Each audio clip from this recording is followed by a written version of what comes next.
Hello, sir. Hello, Dr. Malik. Yeah. Yeah, yes. So now we can start. Um, so, a very good afternoon to all dear participants. So, sorry for delay. Actually, today, for lunch and all, we're not getting sufficient time. Okay, but somehow we are able to manage this, and now in the lecture 3 of our workshop is now it's going to start soon by Dr. Dhiman Malik from IIT Delhi. So Dr. Malik is an assistant professor at the Department of Electrical Engineering, Indian Institute of Technology, Delhi. He is a recipient of Young Faculty Incentive Award at IIT Delhi. Before that, he was a postdoctoral researcher at Tynedale National University, Ireland. He received BSc in Physics from University of Kolkata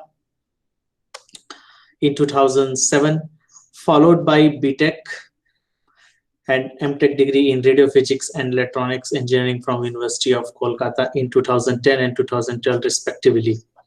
He received the PhD degree in Electrical and Electronic Engineering from Tynedale National University, University College Cork in February 2017.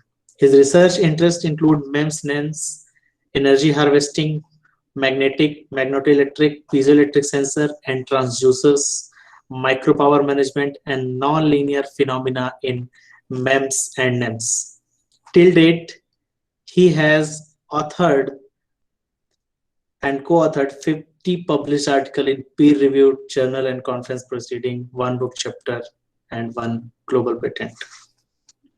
I am welcome to Dr. Dhiman Malik, and he is going to talk about powering the Internet of Things, energy harvesting at micro and nano scale. So I request Dr. Dhiman Malik to start his session. Okay, I will just share my presentation. Yes.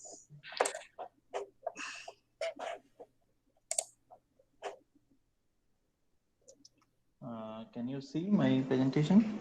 Yes, you can see. Okay, and my voice is clear also, right? Yes. Okay, all right. Thank you, Dr. Pandey, for the kind introduction, and good afternoon to everyone. I hope you are safe and doing well wherever you are across the country or elsewhere.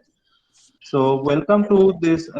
First of all, I would like to thank NIT Silchar for organizing this beautiful online workshop on NEMS technologies. So this is a very upcoming research and development area, particularly focusing on different sensors, transducers, actuators, and other type of devices at nanoscale mainly. So today my talk is focused on powering of such sensors. So powering of Internet of Things, and I will talk about different energy harvesting technology at micro and nanoscale.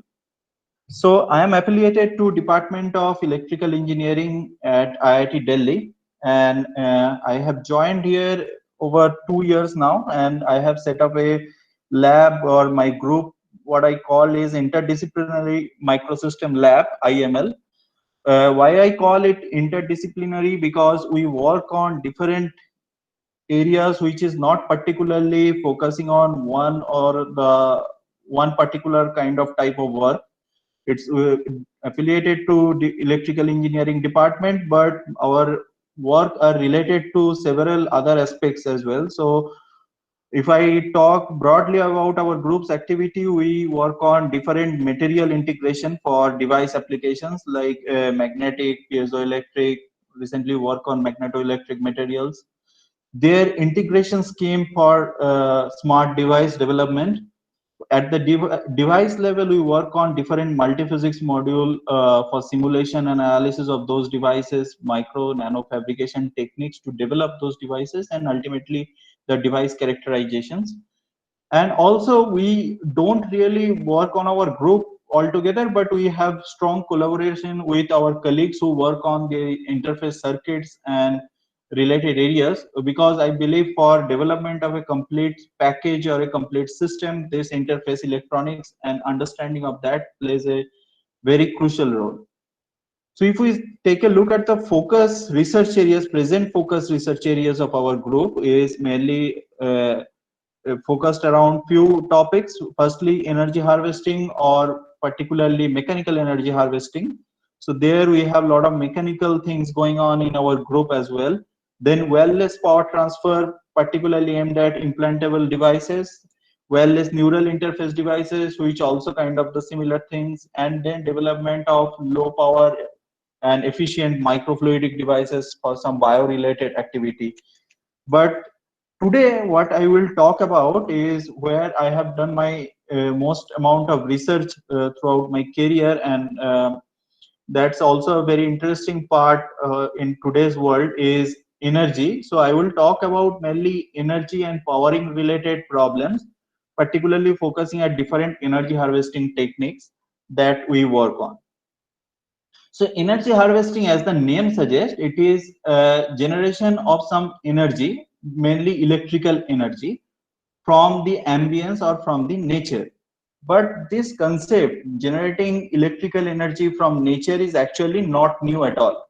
So we have been doing this for ages. So earlier, in the past, even hundreds years ago, we used to have these wind turbines, water turbines, where we used to harness electrical energy uh, from the nature actually. So this is nothing new. So it's a very old concept, and electricity being the backbone of any civilization, it was there very strongly from the start of modern age.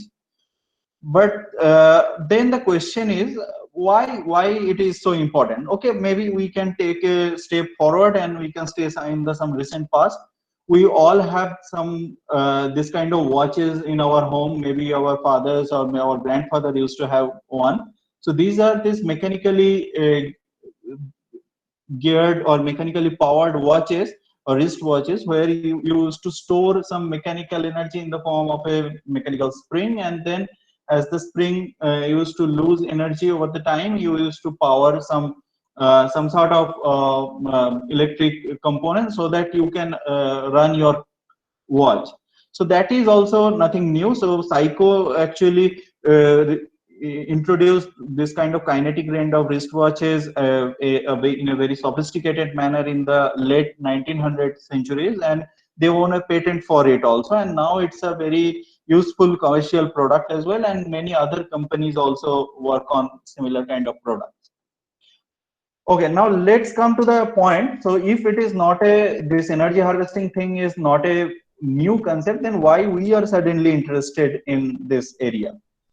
The answer is the emergence of a technology which is called the Internet of Things. We all have heard about this thing. What is said, it is a kind of technological platform where we say that ubiquitous or very tiny small sensors will be connected with each other, or taking information from the ambience or from the nature, and they will be connected among each other and be connected to some central information processing hub as well, and they will be doing all of that wirelessly. So there will be nowhere or no power cord connected to anything.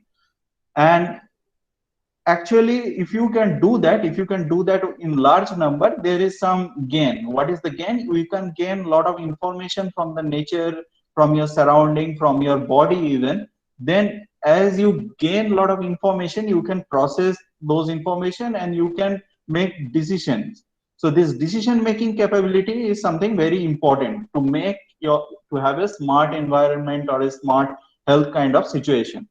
So to do that, you need to have a lot of this Internet of Things kind of devices, which are basically sensor nodes, right? And if we go by the estimation, so every technological trend actually goes by the estimation. So estimation says that in the next few years, this number of connected sensor devices is going to be huge. It's going to be almost 10 billion in the coming few years. That's at least what the estimation says, and that's going to be a few times at least the number of world population by that time. Okay, so the question will be, so then how you can power these devices? Okay, let's take a look at how these devices are, how this Internet of Things devices are. So as I said, these are basically some sensor node devices, wireless sensor nodes. So they have three main components or four main components. First is the sensor, which actually gathers information from the environment. It may be temperature, position, some status of health status or something. So the sensor devices gathers those information. Then you have a microcontroller unit which process this information, and then you have a communicating device part, which either send, transmit, or the receive information, and enabling this entire wireless sensor node to interconnect or communicate with one another and with the central processing unit. But the thing is, all of these units require power for their operation. So you need a power source. Now the question is, if you have this billions of devices, billions of sensor nodes, how you are going to power so many billions of devices? So now the natural question is, can you make these devices self-powering? Now the answer is you can do that using batteries, but batteries has problems. So if you take a look at some of the battery technologies that are available, you will see that all of them actually die down with time. You can think of your mobile phone itself. If you use your mobile phone continuously, you will lose the battery, will lose charge, and you have to recharge over a few hours or twice in a day or something like that. So you need to either replace the battery. You can't recharge all the time. So you need to replace and or either reinstall the entire sensor node. So after a point of time, you need to do all of that. So that cause a lot of logistic problem, that cause a lot of manpower, and that's an extra burden. So you don't want that. So we can say that batteries is not a very suitable for this kind of fit and forget kind of applications that Internet of Things demands. So the alternative is you have to harvest energy from your surroundings. So surrounding means what kind of ambient sources that are available. So you have solar, that is for harvesting energy out of light. You have thermal energy harvesting, that is harvesting energy out of a tiny temperature difference. You have RF, electromagnetic field, from which you can also harvest energy. And then you have mechanical energy in the form of either human motion or some kind of vibration, those kind of things. So these are the commonly used energy harvesting techniques that are used for powering these wireless sensor nodes in Internet of Things. Now, before I go into again further technical details, let's take a look at some of the one particular WSN or wireless sensor node, that is a Telos B mode, which is developed by UC Berkeley. And that's a very standard wireless sensor node that used in a lab experiments mainly. So which contains a Texas Instrument microcontroller unit, onboard ADC controller, and Zigbee transceiver, and it contains several sensors, two light sensors, one temperature sensor. You can change or modify the sensors according to your need as well. And what is required? It requires a regulated supply voltage of 3 volts, like most of the low power electronic devices. And how it operates, so that's an important part for understanding the utilization of energy harvesting. Most of this wireless sensor node operate in a duty cycle manner. What does that mean? So that means this wireless sensor nodes do not work continuously over a period of time, or that is what is not required. So their active mode is on for very tiny amount of time, and rest of the time it's in the sleep mode. So when it's in the active mode, it's actually doing the sensing part. Your sensors are active, you can sense something, you can process your data, and main thing is sending the information to the other wireless sensor node. So communication part actually consume most of the power or most of the current. So the active time for all of these sensor node devices are actually very limited, and you can change that. Actually, if you change the total duty cycle of operation of your WSN, you can change the active mode of time. And in the sleep mode, actually, the power of the current requirement is quite small. So actually, if you take a look at the current requirement in the active mode, it requires only 20 milliampere of current, whereas in the sleep mode, it requires only 13 microamp of current. Now we say that in a standardized operation, we need to activate our sensor node twice every 1 hour, so that in every 1 hour it will take the sensing information only twice, and the sensing time will be also very small, 30 milliseconds. So if we assume this kind of an operation and try to calculate over 1 hour what is the average power consumption of this WSN mode, we will find that it is something around 46 to 46 microwatt. So we now get a brief idea of how this sensor node works and how much power you are actually needing to operate this kind of a sensor node. Okay, so now come the other side, or maybe a broader aspect of how much power you need and how your energy harvesting can be useful. So this figure, what it does, in the x-axis you see the energy harvesting density, power density for different kind of energy harvesting techniques that are given here. So these are just some rough numbers, so you can either take it as a volume density or you can take it as a area density. On the other hand, on the y-axis, what you see is the battery runtime. So that is, maybe I will just explain first this diagonal axis. So in the diagonal axis, what you see is the different devices and their power requirement are given here. So at the very lower end, there is a vibration sensor which required very tiny 10 nanowatt of power for its operation. And at the extreme top, you have a desktop and a laptop which requires tens and hundreds of watts power for their operation. And in the y-axis, what is given is if you have to run all of these devices using the battery, then how often you need to recharge your battery. So if you run your laptop, for example, using battery, that is you are not connected to any power line, then you need to recharge your laptop within few hours or maybe in an hour. Similarly, if you go down, so if you say, for example, if you are operating a calculator, so then you need to operate your calculator, you need to recharge your calculator maybe somewhere in few months to a few years time. And for the vibration sensors, if you just consider the sensor part, then this time actually is quite high. So you can operate without replacing the battery for years of time.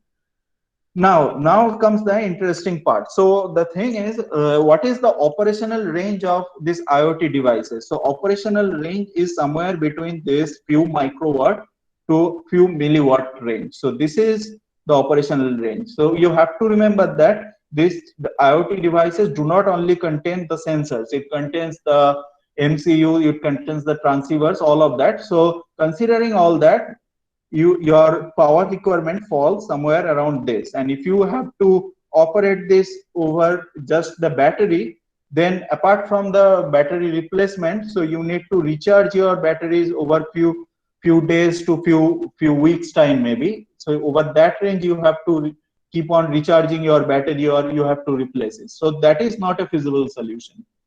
So your goal for utilizing the energy harvesting should be over this range.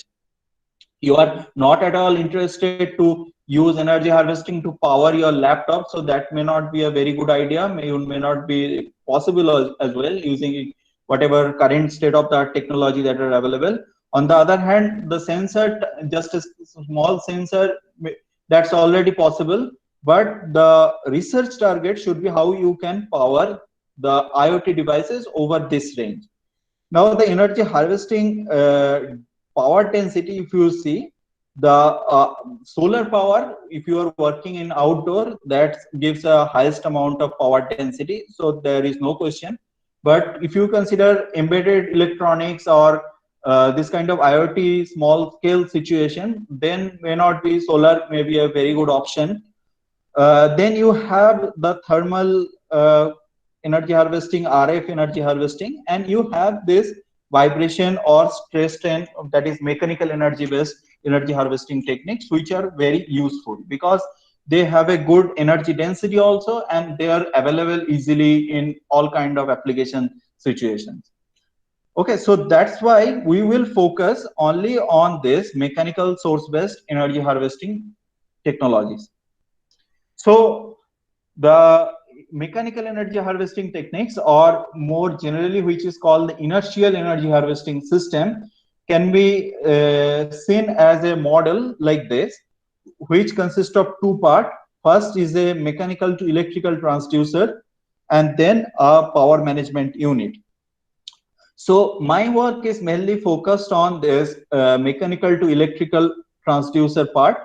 So we mainly design, develop this efficient mechanical to electrical transducer. That's also fall in the MEMS to NEMS category as well. The power management aspect is equally important, if not even more. But we have collaborators, our colleagues who work on this aspect, we collaborate with them. So if we just consider the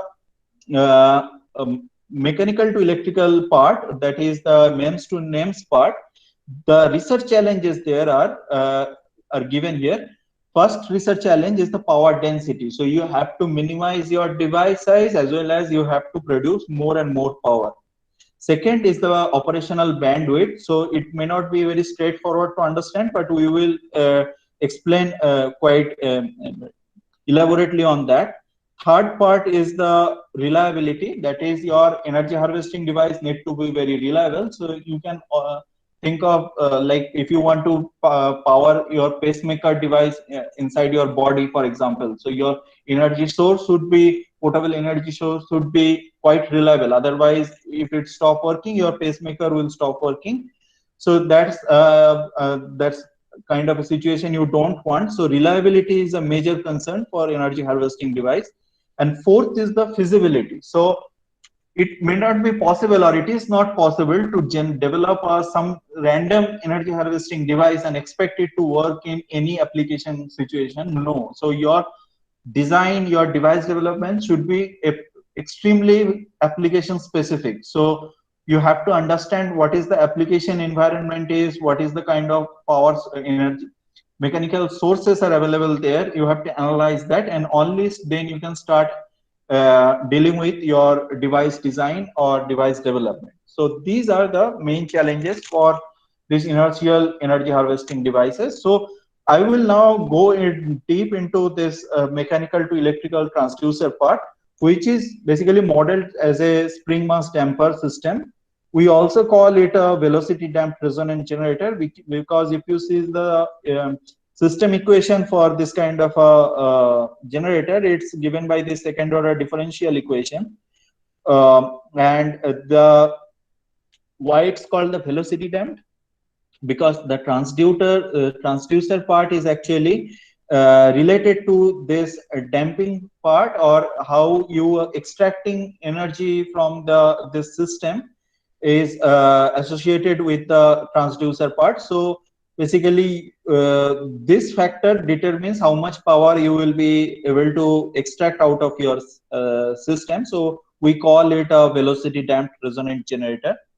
Now let's just explain a little bit about this model. So it's a fixed frame where you have some input vibration or input mechanical energy. Then you have a proof mass which is attached to your fixed frame using some kind of a spring. And then you have two type of damping mechanism going on into the system. First is the mechanical damping, which is very difficult to completely get rid of in a MEMS or NEMS device.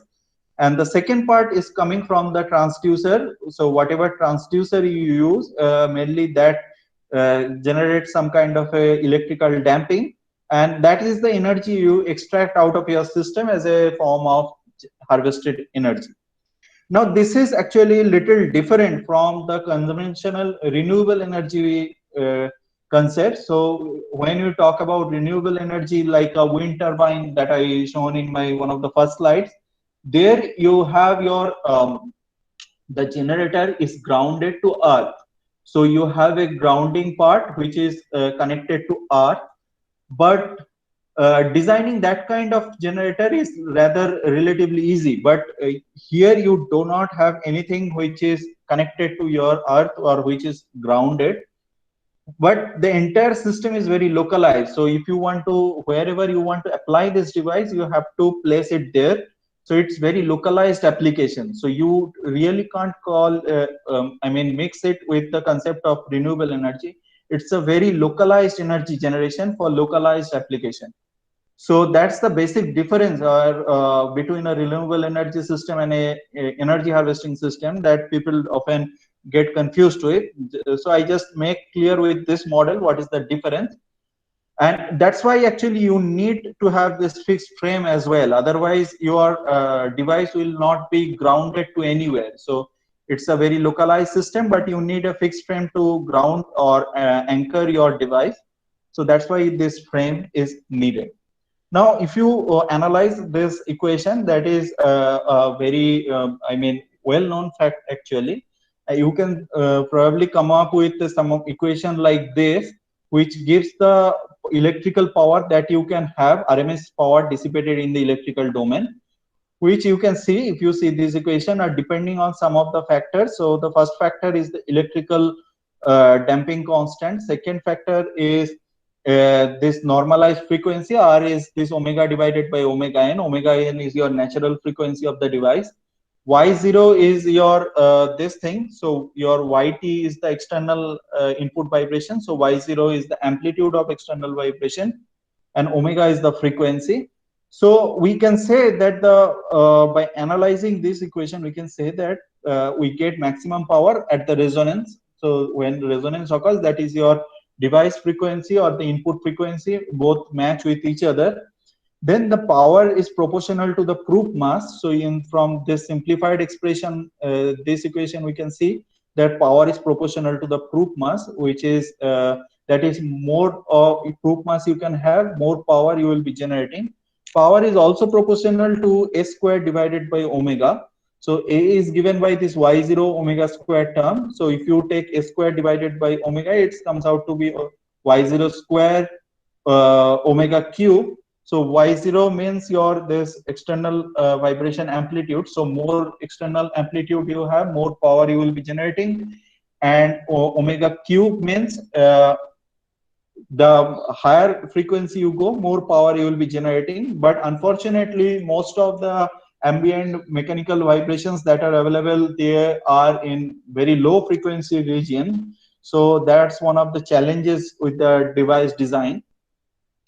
And if you solve or if you analyze little bit more about this equation, we can come to a condition for maximum electrical power generation, which is given by C equals Cm. That is, when your electrical transduction or electrical damping term is equal to your mechanical damping term, your maximum power will be generated. So on the other hand, you have to reduce your mechanical damping in order to generate a sufficient amount of motion. On the other hand, you have to match it with your electrical damping term to get maximum power out of the system. So that's a trade-off.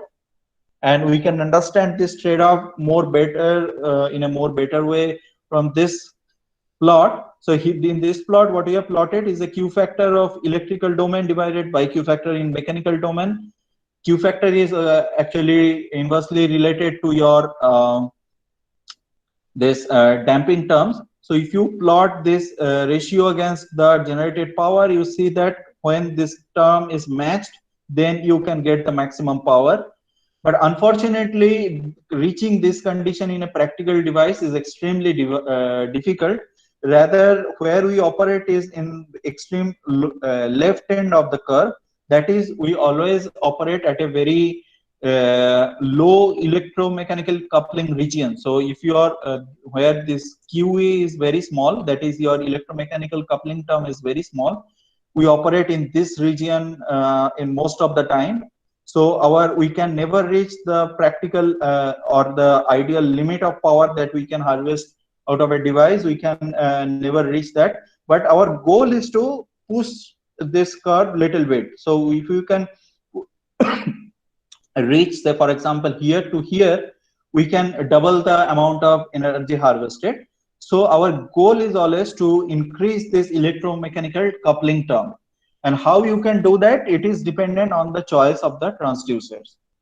So so far what we have discussed is mainly based on the mechanical term, but you always have a transducer attached with your this kind of a resonator structure. So the transducer could be electrostatic, piezoelectric, or electromagnetic. So electrostatic transducer works on the changing capacitance method. So if you have some charge plates and there is a change in the gap between the two charge plates, then not only the capacitance but the potential will also change, and that will be harvested as the energy. Second is the piezoelectric. Piezoelectric is a special kind of active materials where you have charge separation upon the application of some stress, and based on that some electrical potential difference is generated. So that's the second type of transduction mechanism. And third is the electromagnetic, which works on based on the Faraday's law of induction. That is, if there is a relative motion between a magnetic field and a coil, then some EMF is generated in the coil. So that's the third type. Let's go one by one into a little more state of the art of this three type of transducers.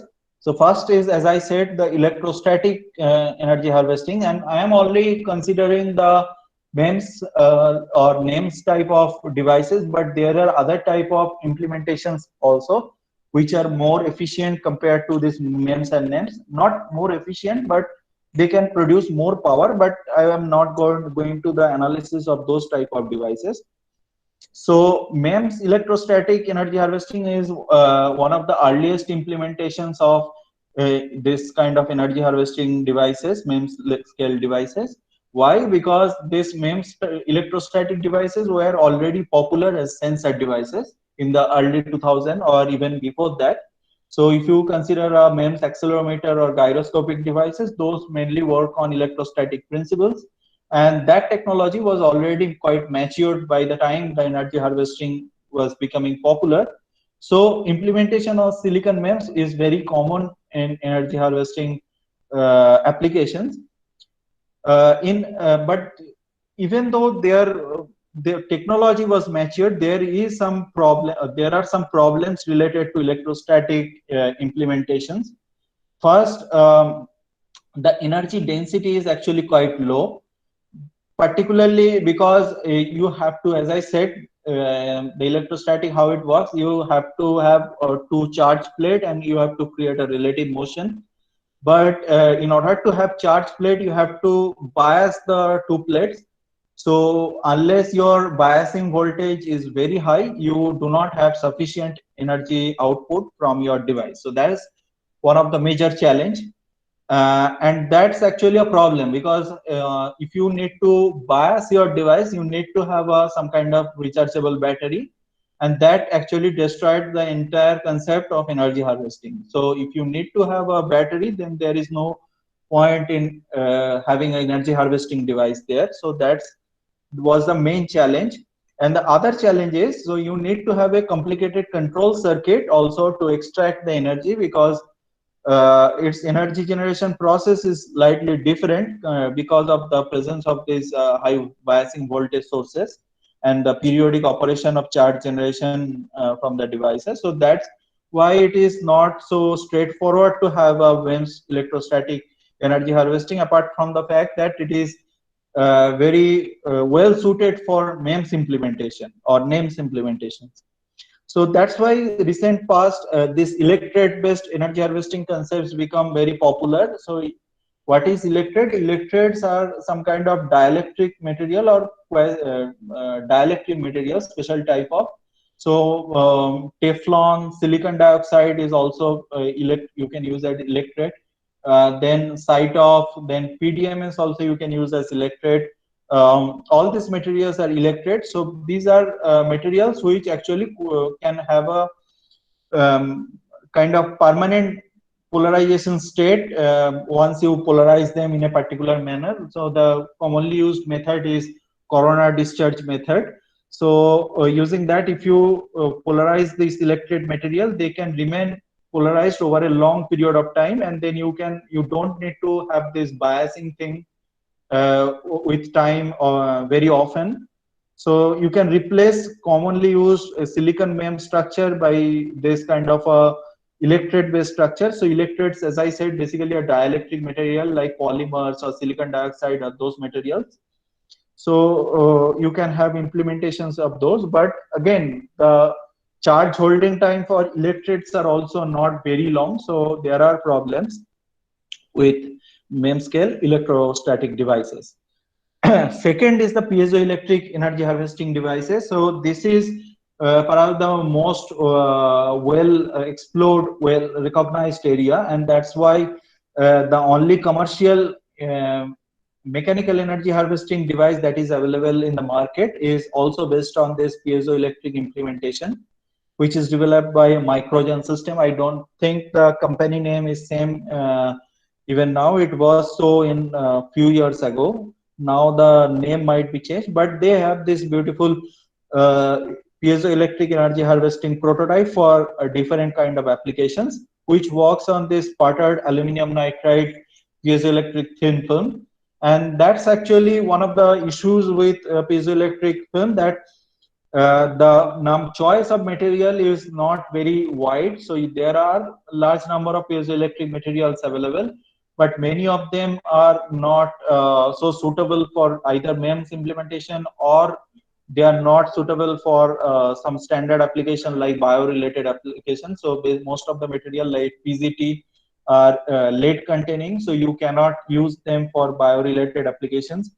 And there are other polymer material like PVDF, which are very easy to process, but this electromechanical coupling factor term is not so high like aluminum nitride. So aluminum nitride or doped aluminum nitride is a standout material for as a piezoelectric thin film for this energy harvesting application. So before joining IIT Delhi, actually, I also worked on some of the implementations of this piezoelectric structures. So this is one of the implementations where you have a tapered shaped piezoelectric material or piezoelectric device, which can have a very large amount of voltage depending on the shape or depending on the structure.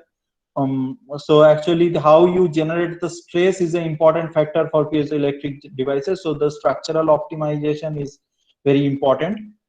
But as I said, there are a lot of work available for piezoelectric at MEM scale devices or even small scale devices, because of ease of the processing with the piezoelectric material and easy to fabricate, because they are easy to fabricate. So lots of work already has been focused on MEMS piezoelectric area. So our group also is currently working on some advanced design aspects and advanced device development related to this piezoelectric on top of this work. The third area is thrust transduction mechanism is the electromagnetic thing. So electromagnetic is, as I said already, it's work on the Faraday's law of induction. So electromagnetic transduction is perhaps the which has the potential to become the best transducer, but unfortunately it is the worst form of transducer presently. Why I say so? Because it is very difficult to develop at the MEM scale, particularly due to two reasons. The first and the most difficult reason is the magnet. So you need to have a permanent magnet in your device, and development of a permanent, very thick permanent magnet at MEM scale is extremely challenging.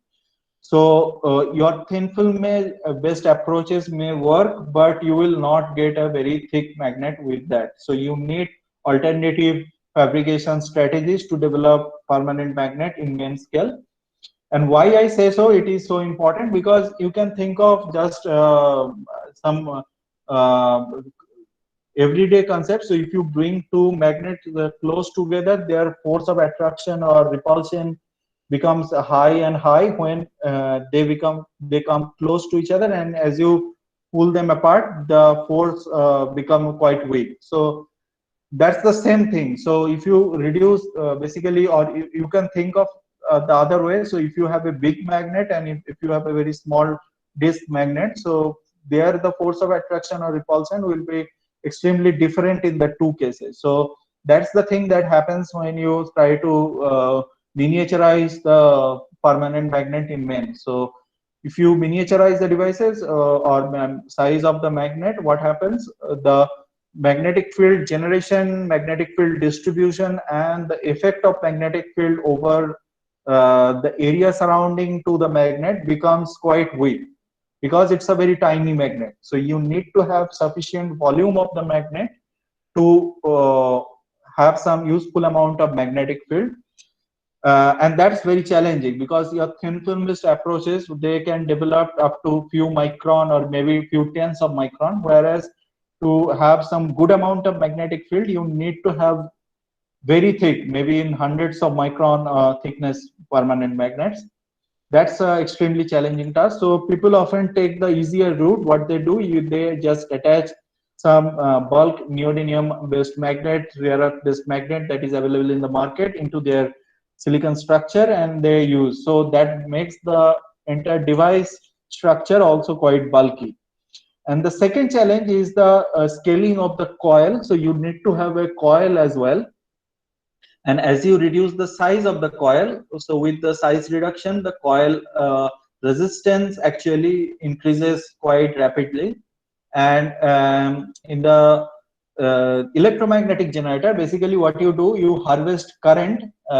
So if you increase the resistance, so basically your current reduces and you don't have sufficient amount of current flowing in your coil, and that's what restricts the miniaturization. So MEMS scale electromagnetic energy harvesting is perhaps the most challenging out of all the three, but it is quite it has the potential to become the absolute best out of the three. Why I say so? Because reliability is perhaps the most important aspect of energy harvesting, as I say.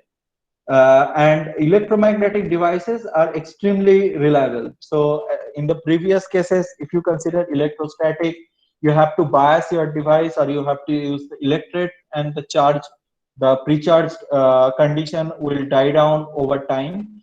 In piezoelectric devices, the piezoelectric materials, first of all, are quite brittle. So you, if you work over significant amount of time, they may break down, or they may become very brittle. That's not something you want if you use PZT type material. So they are normally poured in a particular orientation, and this pulling effect goes out with time. So if you want to operate over longer period of time, then those kind of transducers are actually not so useful. But electromagnetic do not have any such kind of problem. It's quite reliable. So your performance from the day one to maybe in few years time may remain the same. From the transducer aspect, obviously you have to consider the effect of silicon structures or polymer structures that you use as the mechanical element. But apart from that, they are quite highly reliable. Okay, so much about the practicality. Now let's come back to some theoretical aspect. So from the theoretical aspect, we know that if you change the Q factor, your structure become more, or your frequency response become more and more sharp. So if you have a high Q factor, you get a very sharp resonance, whereas if you have a very low Q factor, you get a very broader spectrum. So in energy harvesting, actually, you need to have a trade-off between the two.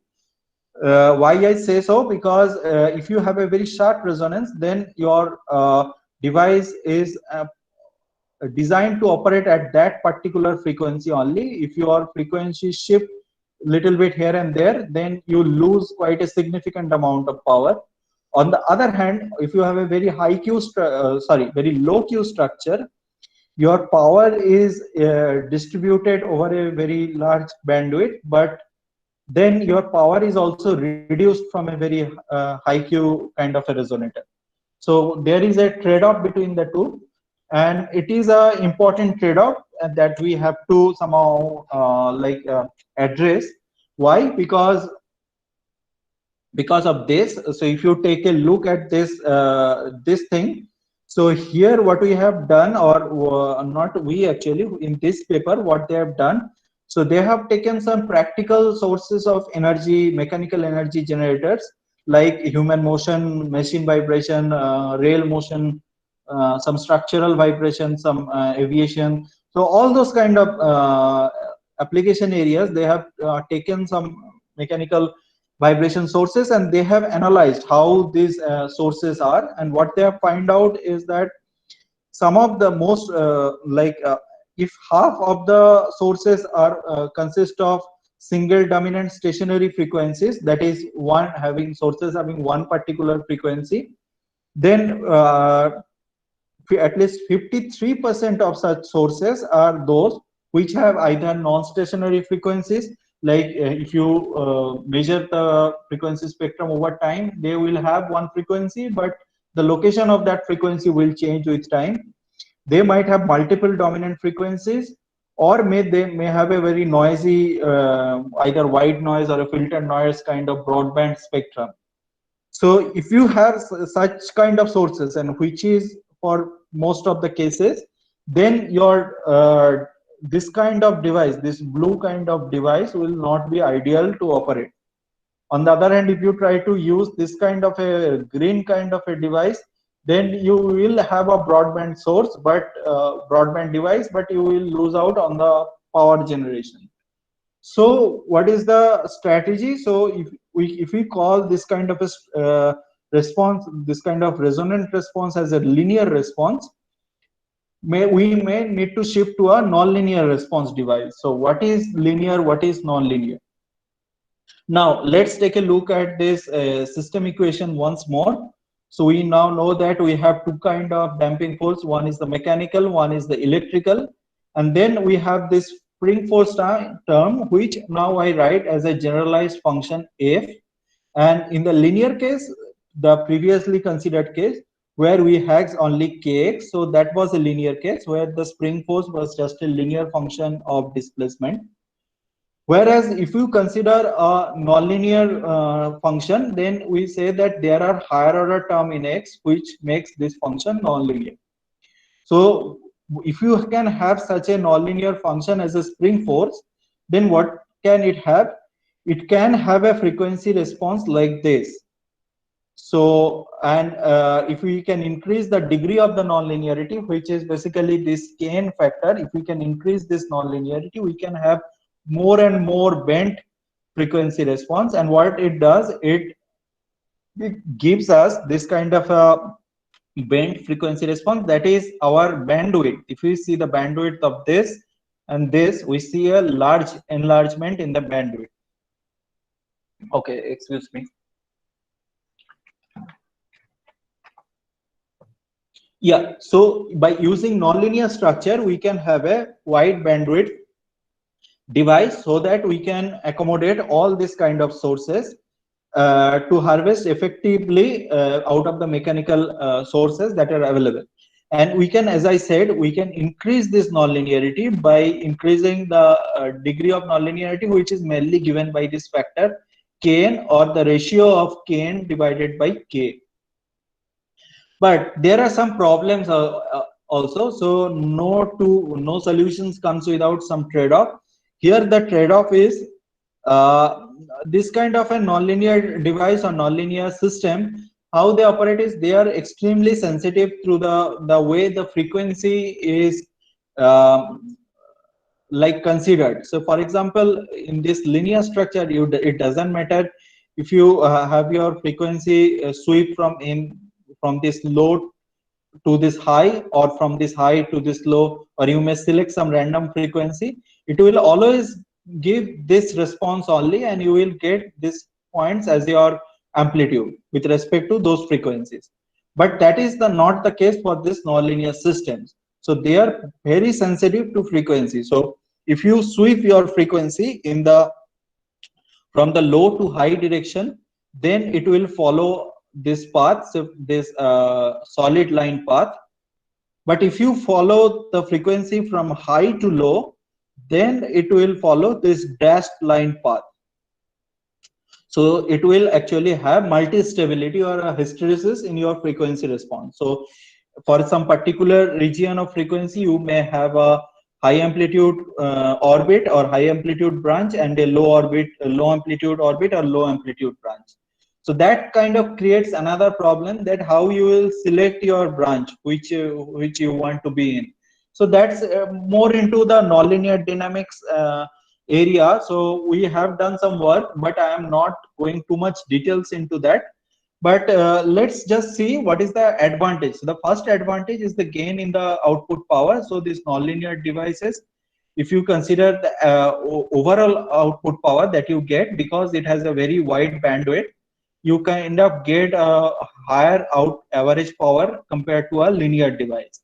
And the second thing is you can get a wide bandwidth also, which is needed to address all of these sources, which contains either non-stationary frequencies or multiple dominant peaks or noisy broadband sources, those kind of things. Okay, now come to the implementation part. So this is one of the work that we did.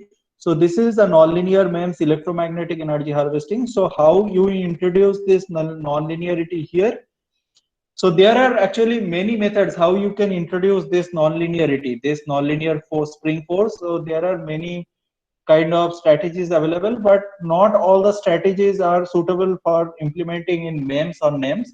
Some of them are quite bulky, but if you want to implement this MEMS or NEMS, then you can play with your spring structure. And what you can do, you can introduce this large displacement based stretching in your spring structure, that is done using some particular design of the spring structure.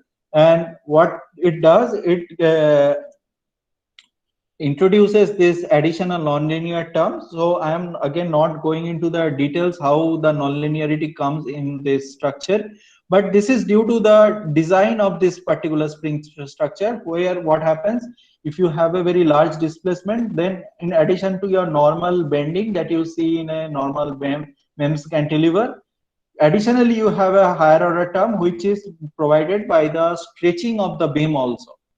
So that gives the higher order spring force term that you get, and that introduces the nonlinearity. And why it is so useful? Because spring design you can play in your design part, right? And it's easy to standard fabrication using MEMS DRI based method.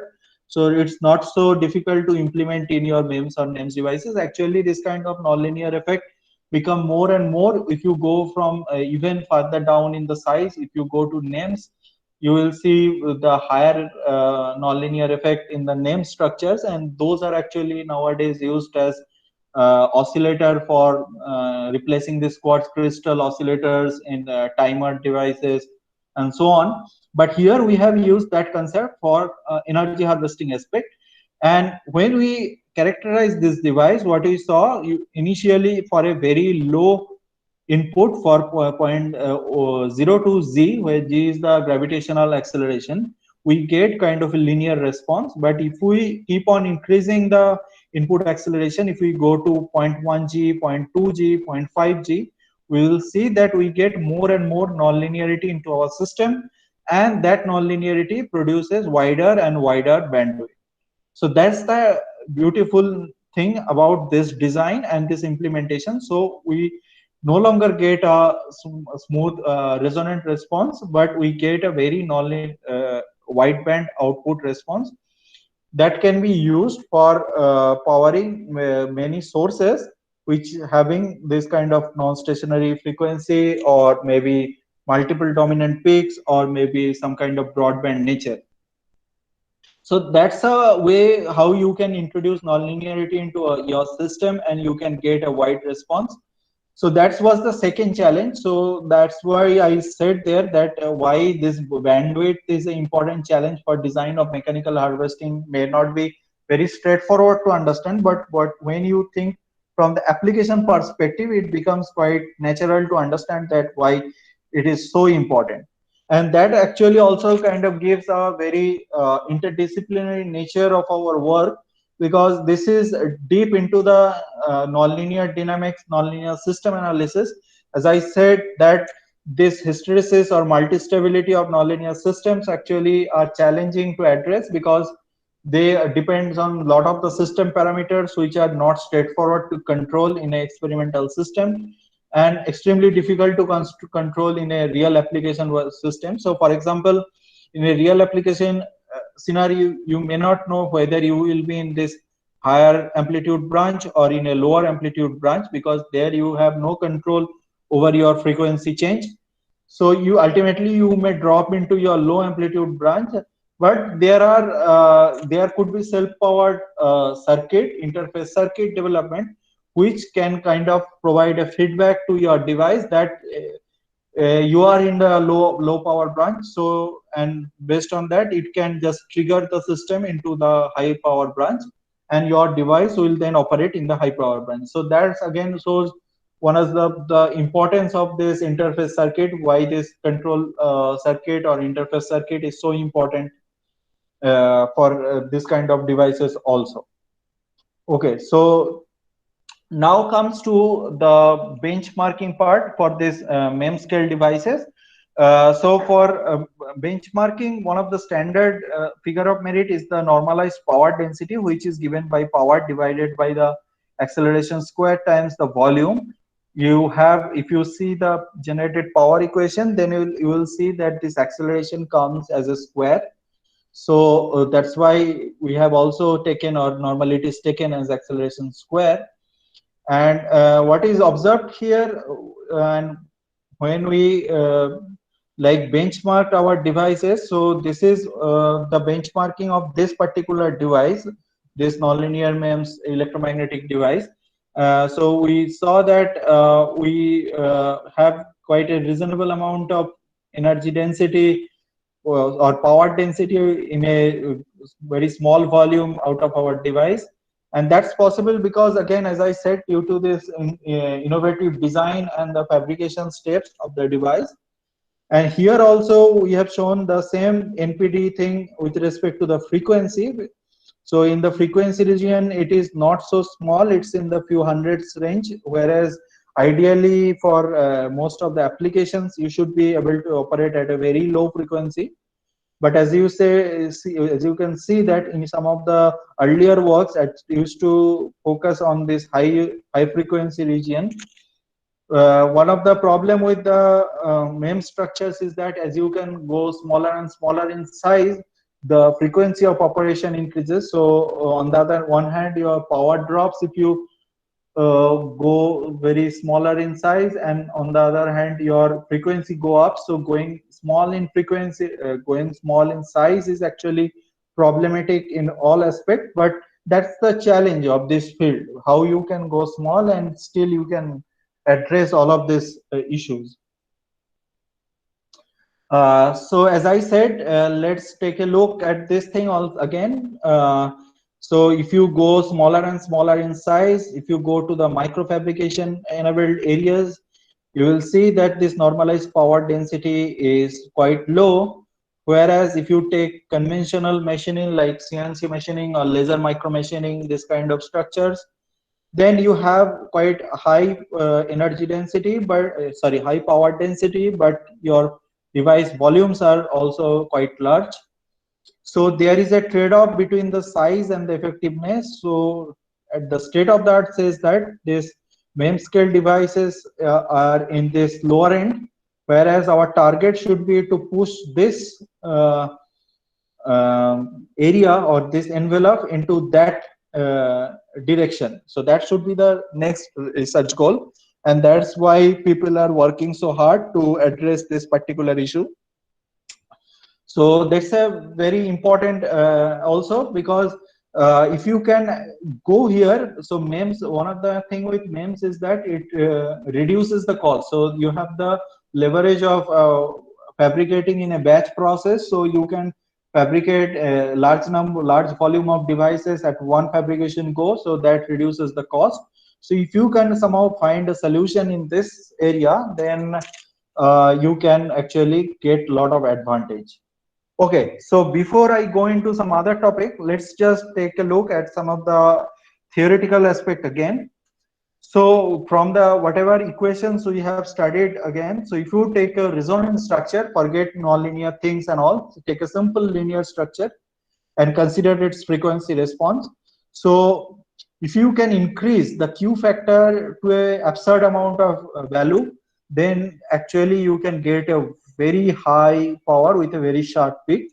So technically we can say that the power output is unbounded, but that saying that the technically power output is unbounded is based on certain assumptions. So what are these assumptions? The first assumption is that the vibration source will exert whatever force necessary to maintain the displacement. So there should not be any lack or any missing of the vibration source necessary to operate these devices. And also the second assumption that the proof mass displacement is also unbounded, so that your mass can move to whatever amount it wants. And in practical case, actually, these two assumptions don't stand out. So your vibration source will also not exert the force continuously. Most of the mechanical sources are very intermittent. So you get the source. So maybe when you are walking, your hand is more shaking and you are generating mechanical force. But when you are sitting idle, then you are not producing any kind of mechanical energy. So as simple as that. On the other hand, from the device side, this proof mass displacement is also unbounded. That is also not a practical thing. And to understand this thing more clearly, let's take a example of more of a like a numerical example. So that's the example of a body on energy harvesting case. For example, we consider that the harvester, we are, say for example, we are designing a harvester, right? So we have a harvester with mass 173 grams, which might be the mass of some old model of iPhone. Our walking motion is about 1 hertz. We consider acceleration of 0.5 g, and we assume some equal Q factor in mechanical and electrical domain, and we also assume that we are operating at resonance.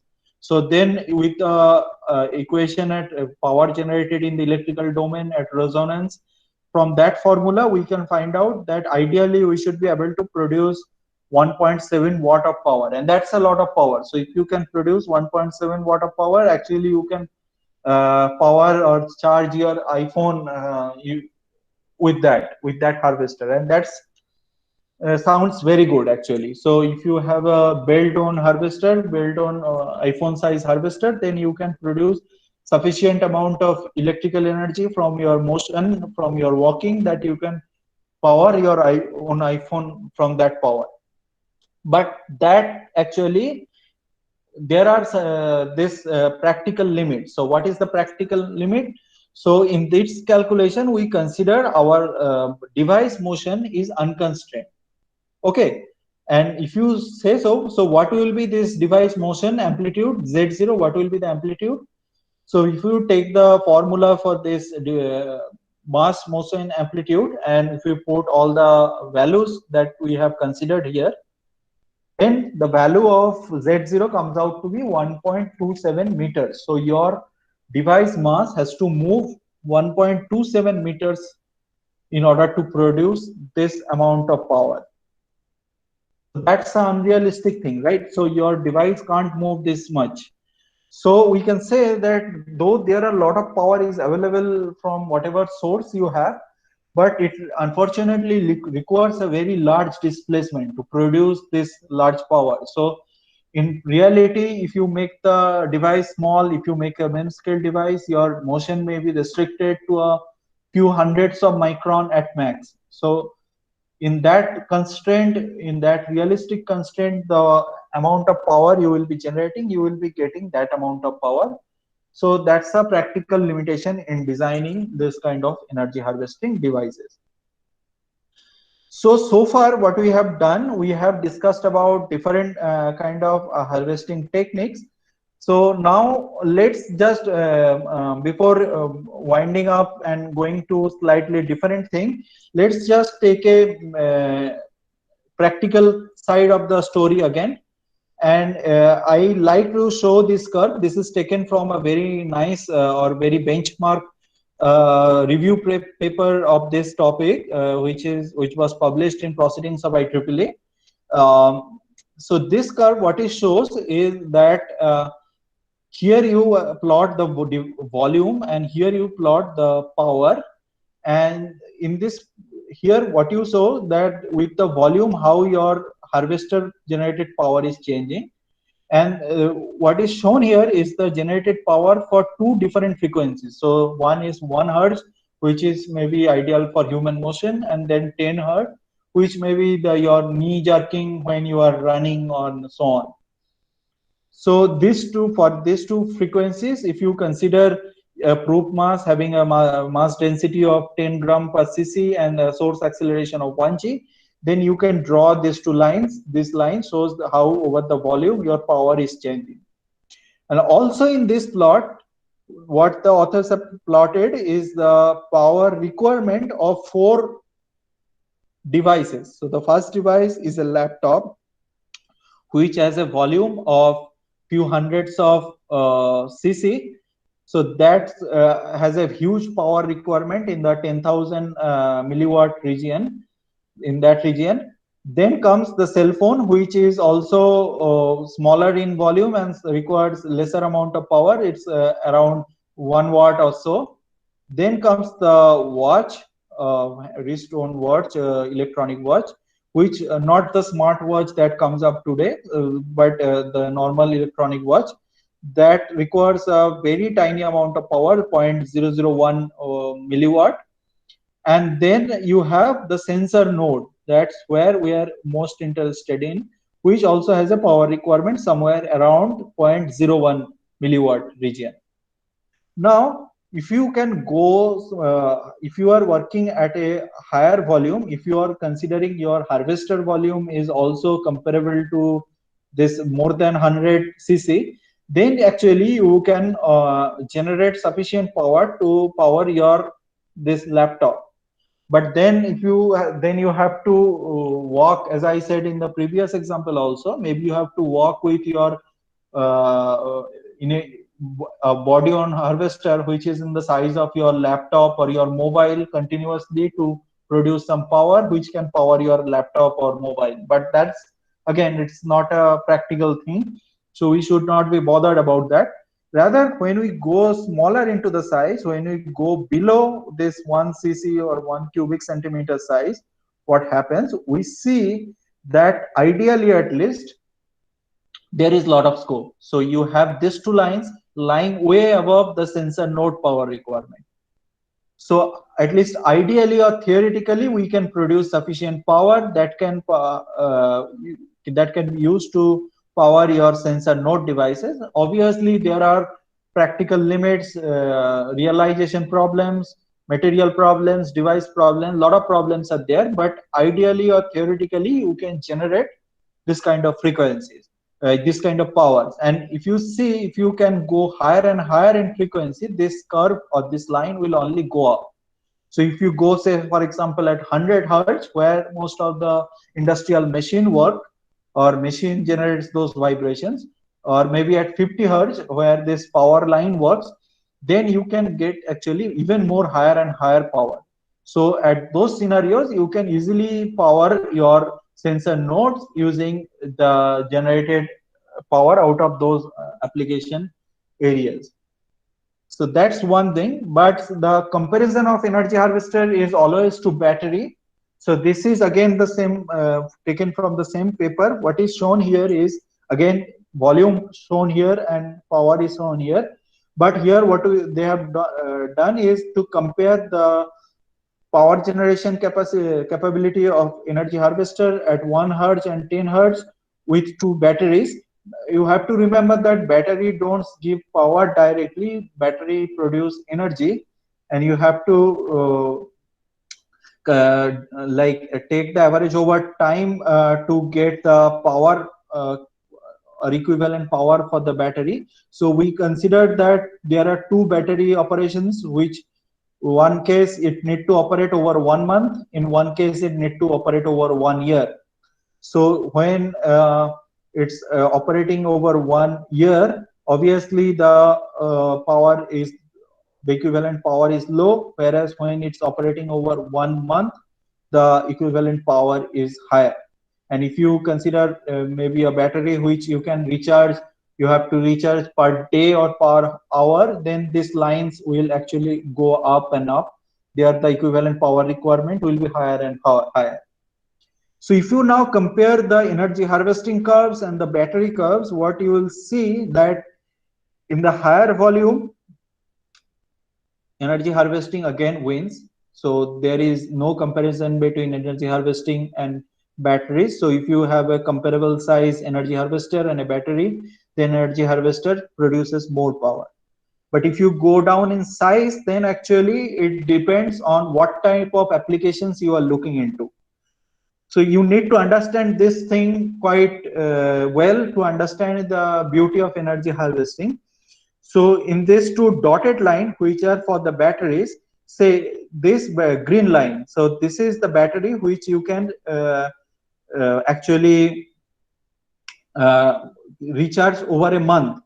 So that has a more power requirement. So maybe if you have to some battery which you need to recharge over, say for example, 1 day or few hours, for example your mobile battery, then this curve may go somewhere here.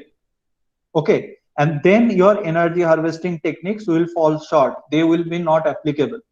But if you have a situation where you can recharge your battery over a year or at least few months, then you have a situation, or then you have a prospective application of energy harvesting, because those curves will lie between the energy harvesting lines, and then you can use your energy harvesting technique to replace those batteries. And those are the case for sensor nodes, because in sensor nodes your battery replacement is not often. You need to replace them over few months or maybe in few years time, but that's what also you don't want to do. You want to deploy it and use it over its lifetime, the time period, or over the time the sensor is working, you want to just forget about it. So in those situations, your energy harvesting is extremely useful or extremely prospective. And that's why these inertial energy harvesting concepts are becoming so popular over the time. Okay, so now, so far we talked about inertial energy harvester, then a new concept of energy harvesting, mechanical energy harvesting, which is based on the nano generators, is becoming popular in the last few years. So that's a work that Professor Zhongling Wang from Georgia Tech started way back in 2006, that came up from some other application where they fabricated some zinc oxide nanowires, and that showed piezoelectric properties at nanoscale. And first time they have shown that you can use a nanowire or nanostructures for generation of electrical energy from some stress or mechanical movement. And that thing later on, they published this work in Science Journal, and later on this work become extremely popular, and the field of nano generator grew over the time like anything. So now you will be hearing about piezoelectric nanogenerator. A new concept is the triboelectric nanogenerators, or hybrid concepts are there. So those concepts are extremely becoming popular because it's maybe termed as nanogenerators. That is, it's happening due to some nanoscale effects. Maybe we will see in the next few slides what are the nanoscale effects. But when you can have a nanoscale effect, you can actually multiply it over a large area. So you can use it over a large area, and then these effects are actually can be useful for large scale applications. So what was the problem with inertial energy harvesting was that you can increase the size, but then it won't be a MEMS or NEMS. But for the nano generator, you are modifying, working with nanostructures, but you can implement it over a large area. So it can have large scale applications as well. So the way they call it, from micro or nano energy to blue energy. So that entire spectrum can be covered by this nano generator concept. So they started their work in the 2006 based on the piezoelectric nanowire analysis. So what the experiment they were doing is analyzing the piezoelectric nanowires using AFM tip, and what they observed that when the tip is of some particular material, say for example a platinum coated silicon, then they observed certain electrical current flow in the AFM tip circuit, uh, or some beautiful curves are getting, they are getting their voltage peaks, they are getting out of their AFM topography. But when they use the aluminum indium coated silicon tip, they didn't observe anything like that, and that was a striking feature that time. And they analyzed it further. So what they saw, that when they are using this platinum coated silicon tape, they are actually getting a Schottky behavior. And when they are getting using this aluminum indium tape, they are getting a ohmic contact with the zinc oxide nanowires. And based on this Schottky behavior, they were able to produce electrical current flowing in the external circuit. So how they were able to do that? So when this platinum coated silicon tape touched the one single zinc oxide nanowire in first side, so consider this is as the first side. So then what happens? So it produces a asymmetric strain. So one side is getting extended and one side is getting contracted. So that's what will happen when you try to push a nanowire structure. And due to that, asymmetric potential was also generated at the piezoelectric material. So positive potential was generated at this side, extended side, and this contracted side generated negative potential. And then what happened? As they keep on, and as a result of that, the Schottky diode condition was achieved. And this condition, when this positive potential side was contacted by the tape, a reverse bias condition for the Schottky case was achieved. That is, initially, if you consider the potential in the platinum coated silicon as almost zero, then you get a reverse bias condition and there was no current flow in the external circuit. And as you keep on going, some some charge used to accumulate in this platinum coated silicon. And when you go at the middle of this nanowire, what happens? Here you have almost zero potential. So as a result, all the charge that was accumulated here actually start to get start flowing, and it goes to the ground through the nanowire. Now when this tip comes on the other side, what happens?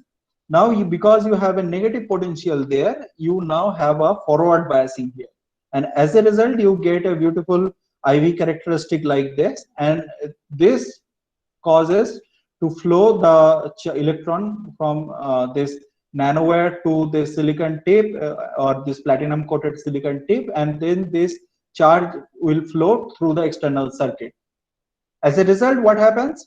So effectively, if you see, there was no charge flowing through the external circuit when this tip contact with this nanowire on this side. There was no charge flowing through the external circuit even when it comes in the middle, but when it comes at the end, there was some charge flowing, and you will get a current flowing in the external circuit. As a result, you will get some power out of the device. And this is, there is a delay. Actually there is a delay, because until and unless you reach the end of the nanowire, you will not get this kind of a charge flow. And this delay is actually the main signature of this power output process of this kind of a piezoelectric nanogenerator. And this is only possible because there is a Schottky kind of contact between the platinum coated tape and the zinc oxide nanowire. If you get a ohmic symmetric curve like this thing will not be possible. So later on, what they did an extensive work on this, and some other groups and all from all the countries actually started working on this, and people started to develop electrodes which actually kind of replicate this kind of AFM tip, and they used to fabricate this pyramid shape or inverse pyramid shape electrodes that can replicate the platinum AFM tip. And when there is a relative motion between the tip and the zinc oxide nanowire, then they can produce power from the external circuit. And that's how the piezoelectric nanowire, or not, yeah, piezoelectric nanowire based nanogenerator used to work. And a lot of work has been done already in this area. So good thing about this kind of concept is that you can apply it anywhere. So you can make any flexible substrates also.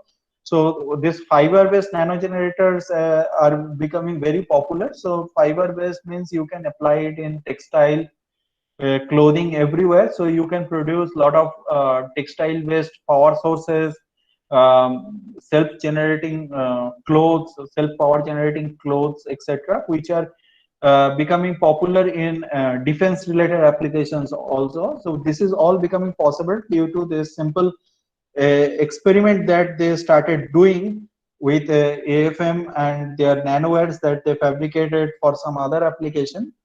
And then this film grew like anything. Okay, so forwarding this nanogenerator concept, they later on developed a method called triboelectric nanogenerators. And I hope many of you has heard about this thing by now. But in 2012, the same group, Professor John-Ling Wong's group at Georgia Tech only, started working on this triboelectric concept. Triboelectric concept is actually, again, it's an extremely old concept. In our initial school days physics book, whatever we learned about static electricity, that if you rub your hair with a comb and try to place the comb near a paper, then the papers will get attracted to the comb because of the charge attraction. So that's the first example of the triboelectricity that we'll see, that is friction among the two surface or two objects produce static electricity. And along with that, triboelectric nanogenerator also concept the electrostatic induction. So electrostatic induction producing image charges, that is also necessary for this power generation. So combining these two methods, they came up with the triboelectric nanogenerator concept. And they started building in 2012. By 2013, they could produce a device which is having a 313 watt per meter square kind of area power density, which is way higher than the state of the art power generators that were present that time. It could show 60% conversion efficiency. It is a very low cost device also. And apart from being low cost, it is also robust, reliable, and quite environment friendly. And after that, this triboelectric nanogenerators actually become a hot research topic, and people from all over the world started working in it. Probably this group alone has published at least more than 1,000 papers in this area, and they are publishing in all the high impact journals in this concept, because this is a very impactful concept. It is very easy to implement, but it is an impactful concept in the sense that you can produce a very large amount of power by using a low cost method. And also it is you can apply it over large area, so you can use it again over for any kind of applications. So that's why it becomes so popular. But the problem okay, maybe let's just go over the some of the techniques that are used. So this is one concept of TNG, that is called the contact separation mode. So here what they have taken is two material, one Kapton, one PMMA, and initially they are in some separated position. Then you press them. Because of the friction, the charges are accumulated on the surface, and when you start releasing them, the charges are separated. And now because of the charge separation, to balance the charge, due to image charging, charges will be created at the electrodes as well, and that will cause the flow of charge through this external circuit. As a result, you will get electric potential out of here. Same thing happens when you start pressing them together again. Again, due to the charge balance, you start losing the charge from your electrode. The electrode flow in the reverse direction, and you get a reverse direction of the generated potential. And this entire thing may happen over a very short time, so that you can get something like this. But one of the problem that I was saying with the any kind of nano generator is that voltage that you get from a triboelectric generator maybe, or a piezoelectric nano generator, they are in the form of pulse. They are not like a nice sinusoidal waveform like you get out of a standard MEMS energy harvesting device. So when your device working with impulse type voltage sources, then your power processing, the power management become a little more challenging. So that's one area we should be focusing, because for your real application that is also necessary. So people often get excited about the working of the device only, but if you think from the application perspective, that thing also you have to mind. So as I said, this TENG concept has become extremely popular over the years, and not only as this standard press and release kind of thing, you can use it for anything, any kind of structure that can produce some friction. So maybe if you use it like a rotating stator and motor rotor kind of thing, then you can use it to harvest energy from rotational motion also. Just you have to have two materials which are in the two other end of the triboelectric series, so that they can produce this surface charge, and then you can have this any kind of motion to produce the triboelectric energy. And also this TNG can be used as a very nice sensor. So nowadays this touchpad sensors, smart skins, these are becoming very popular with TNG devices. So new application areas are coming in. So why I say these as these concepts are becoming so popular, because these nano generators, as I said, they use this nanoscale effects. So you can nanoscale effects means, so the surface to volume ratio actually become higher when you go down into the size. If you go down into the nanoscale particularly, so you can increase the surface area by modifying your surface at the nanoscale. Maybe if you can make some nano pyramid, nano wear, nano roughness even, then you can increase the surface area significantly, and that will affect your generated output voltage and current quite a lot. You will get a very high output compared to your normal microscale devices. So these are some of the popular areas for mechanical energy harvesting, as I said. From the okay, so before I finish, so the applications of mechanical harvesting, as I said, is for self-powered wireless sensing related to IoT. Now IoT is being considered for different fields. So maybe for environmental monitoring, for and the thing with the mechanical energy harvesting is that mechanical energy sources are also available in all these application spaces. So you can use mechanical energy harvesting as a method to power your this wireless sensor for prospective IoT related application.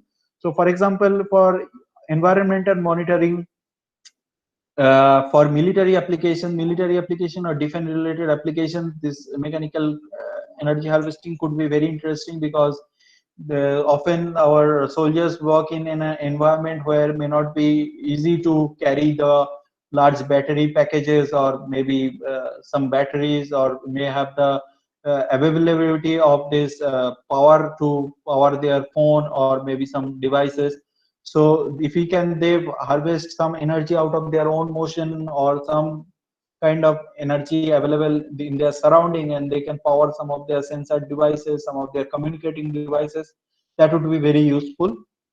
In automation and control, in particularly in vehicle devices, are also becoming extremely important. In electric vehicle, you have to monitor the condition of your batteries and all the other power related things that are available in the electric vehicle. So you have to deploy your certain sensors to monitor those application spaces, and you need energy harvesting concepts to power those devices. For cars or automobile, mechanical energy is available abundantly. Whenever the car is moving, it produces a lot of vibration.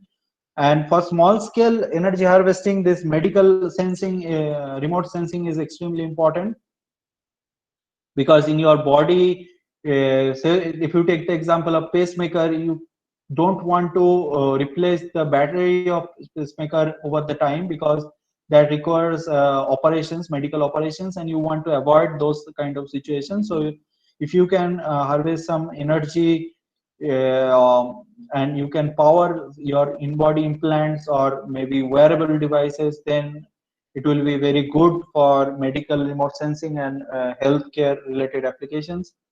So these are some of the self-powered wireless sensing. So energy harvesting is good, but as I said, for bioimplantable devices, often the challenge is that you may not get sufficient source of energy inside your body. So if you want to say, for example, power some implantable devices in your brain, then how would you power those devices? So there is not much mechanical motion going on into the inside your body. You may not have sufficient temperature gradient also in a small space to have thermal energy harvesting, and solar or RF is not a choice. So for those kind of scenario, actually bioimplantable devices, uh, energy harvesting is good, but you can think of something else also. So wireless power transfer technologies are becoming popular nowadays. So the idea is you will harvest energy outside your body, and then you will transfer the harvested power inside your body to power some of the implantable devices. So our group is actually working on an exciting project related to that, that is funded by DST, which is use of magnetoelectric, composite magnetoelectric devices for developing wireless power transfer receivers, which can receive power from outside the body and then can make it available for some implantable applications. So magnetoelectric devices or composite magnetoelectric devices consist of two material layers. First is a magnetostrictive layer and then a piezoelectric layer. So magnetostrictive materials are just magnetic counterpart of piezoelectric material. You can call it a magnetoelastic material also. So basically, whenever there is a change in magnetic field, the domain inside the magnetic materials try to reorient themselves. As a result, some mechanical stress is generated, and that stress get transferred to the underlying piezo layer, which then produces electric potential in response. So that's what we call the product property of the composite material. So if you harvest some energy outside your body, and then you can transfer in the form of a changing magnetic field to inside your body, or then you can form develop a device which can sense this change in magnetic field, and then the composite layer will produce the electrical potential. So that's the main concept. So our group is working very actively in this area. So there in this area there are few challenges. First thing is the design of the antenna, because for wireless power transfer, actually this is a very important challenge. In most of the wireless power transfer technology based on electromagnetic techniques, where you have to operate at a wavelength, and the antenna size is often comparable to your this wavelength. So that's actually quite large, few centimeters at least. But if you take the help of acoustic resonance, then you can operate at the acoustic frequency and acoustic wavelength, and then you can miniaturize your device significantly. That's what you can do using MEMS ultrasonic or MEMS acoustic transducers, and you can use a magnetoelectric layer or magnetoelectric composite layer to transduce the power in that case. And that kind of device not only can use as a receiver for wireless power transfer, but you can also use it as a sensor also, so you can sense the brain signals using those kind of devices. So it can be a multifunctional device, and we are working very actively, and we have progressed significantly on that. So hopefully in some time in the near future, we will be able to show some real fabricated device with some characterizations. But for now, I'm just talking about concepts. I'm not showing any initial data. Okay, so let's just conclude our talk. So in the conclusion, energy harvesting is nice, but application oriented approach is needed, because as I said, that not all application area will fit into the criteria of all the devices. So your device must be extremely application oriented. You should analyze your application space quite well before starting to design your device. Second is the low loss mechanical structure is needed. In MEMS and NAMES, you can have high Q resonance structure with reduced mechanical damping, but there has to be a trade-off between mechanical damping and electrical damping for optimized power generation. And for that front, you have to increase the electromechanical coupling at the small scale. For electromagnetic, you need to have high aspect ratio conductive coils. You need to have better permanent magnets. For piezoelectric, aluminum nitride is good, but you need to have better performing materials there also to increase the electromechanical coupling. So you need nanocomposite materials. And for electrostatic, electrode is the only solution, but electrode is very costly material, so you need to have low cost electrode materials. For improving the overall power density, hybrid generators can be used, which is basically uh, same device but having different transducers within the same device. So you may have piezo and electromagnetic, piezo and electrostatic, or electromagnetic and some form of nano generator within a device, a single device, so that you can harvest more power out of the same device. And lastly, but not the least, micro power conversion. As I said, I work on the device side, but I have strong collaborators who work on the interface circuitry, because your device will produce raw power, maybe in most cases AC power, but you need a regulated supply to power your ultimate load electronics. So you need to process the raw power effectively in order to produce, in order to make an efficient utilization of the energy harvesting system. So interface circuitry becomes extremely important for this kind of energy harvesting system devices. And you need to have low power consumption, efficient circuit, which can be fabricated using the standard CMOS foundry processes for processing of this generated power. And that's the difference between the sensors. Lastly, I will mention that that's the difference between your sensors and energy harvesters. So sensors are good because sensors can, you need to just produce some signal from your device to give a idea about the change in the physical parameter that you are getting into the inside of the device. Maybe if you consider accelerometer, change in acceleration or change in the phone direction or something like that is sensed by the accelerometer. So if you can generate even a microvolt of signal, then also your interface circuit can process this signal. But for energy harvesting, you will need to use this generated signal for powering sensor. So you need to produce a large amount of signal to make it usable. So that's the difference between sensing and powering the sensors. So there are a lot of challenges, but future is good. If we can work on some of these areas, then we can address a lot of the issues related to self-powering of sensor devices and IoTs. Okay, so I will finish my talk. I would like to thank our group members. So we have 4 PhD students in our group right now. We are expanding, and if you want to collaborate with us, if you want to work with us, if you have any queries, you can contact us anytime. And we would like to also thank our funding agencies, DST and SERB and IIT Delhi funding. So thank you. Hello. Hello. Thank you, Dr. Malik, for such an informative talk on IoT-based energy harvesting for NEMS and MEMS devices. Thank you very much for such a nice talk. Now, from participant, you may, if you have any queries, you may ask your queries to Dr. Malik. You Sure. can write. You can write your queries on chat box. So that would be better.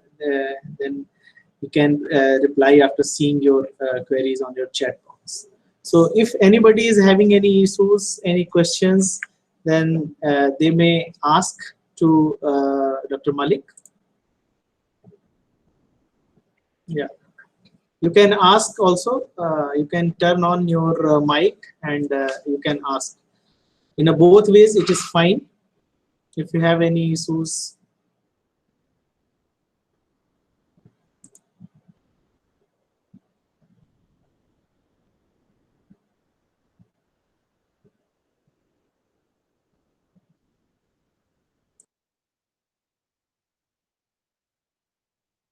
Okay, if you have any questions, you can ask, please. On the other hand, if you want to discuss anything in particular in detail, then we can talk offline also. So you can email me if you have any particular detailed query, if you have, or Yeah. That would be better, I think. So yeah.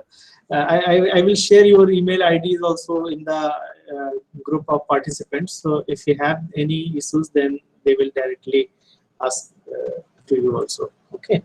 Oh, sure. Thank you.